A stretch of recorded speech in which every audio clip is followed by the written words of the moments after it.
Hello mga ka-adventure! So ito yung ginagawa na manual na pagtatanim ng mais nila nanay at tita. So ganyan lang yung ginagawa nila. So ngayon ito na nag-harvest na sila few days back. So manual din, lahat ay manual. Walang gamit ng kung ano-ano. So tingnan mo siya. Yun yung artista ko, si Nanay Uping. Masaya siya lagi sa ginagawa niya.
Yan.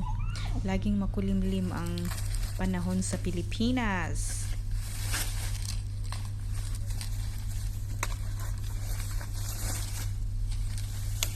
Masarap manirahan sa bundok, guys. Walang masyadong kapitbahay, walang ingay, tahimik. Presko lahat. Yan yung mga artista ng buhay ko, si Tita Lourdes tsaka si Nanay Uping. Tsaka maraming pakinabang yan after ng mag-harvest ng mais. Ay papakain namin sa sa baka.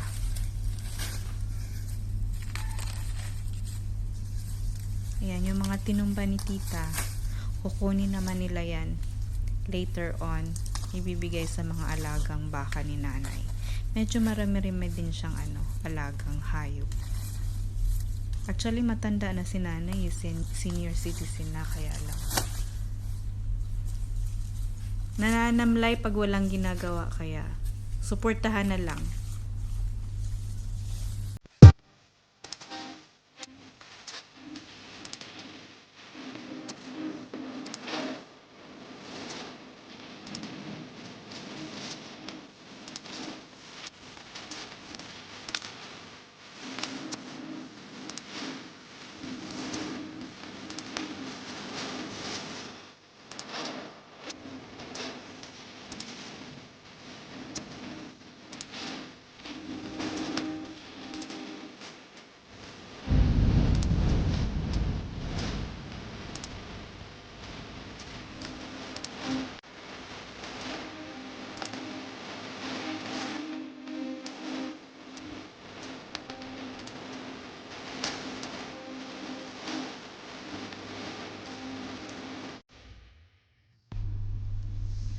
Kung kami dito sa Dubai ay merong adventure, sila naman ni nanay at saka yung mga pamilya ko sa Pilipinas, meron silang baol venture. Masaya naman yun, guys, hindi yun boring.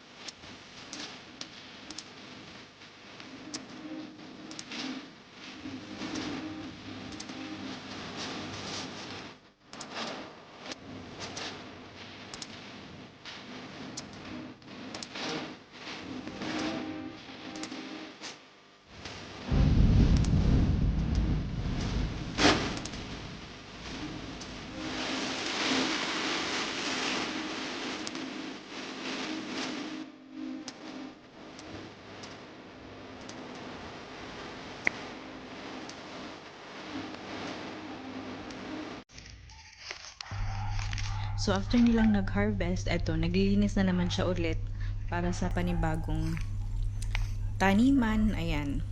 Ganyan siya, ganyan siya. Hindi talaga tumitigil sa trabaho.